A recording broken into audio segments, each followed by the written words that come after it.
Жене в марте исполнилось 2 годика. Большие живые глаза внимательно всматриваются в тебя, словно сканируют твою душу. Поняв, что опасности нет, увлеченно переключается на большую машину. Евгений – настоящий мужчина. Испробовал все кнопочки, слушая звуки сирен. Протестировал ходовые возможности автомобиля. Точно так же заинтересовался нашей видеокамерой, сразу громко назвав ее хозяина – дядя. Занять этого малыша несложно. Кубики так кубики, пирамидки так пирамидки. Умеет одевать сам носки, одевается сам с помощью взрослого. Но сандалики тоже пытается застегиваться.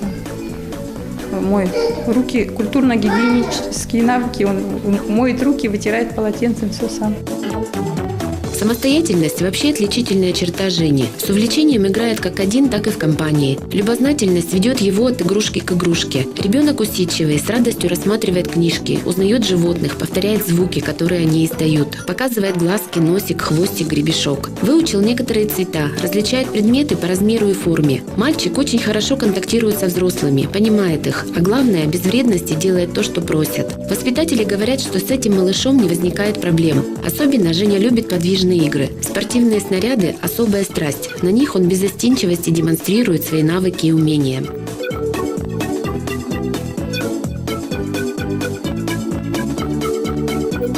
Воспитатели дома ребенка надеются, что Женина неординарная личность разовьется и расцветет в полноценной семье, обретя там любовь и тепло родительских рук. Телефон для справок в Кургане 56 98 61.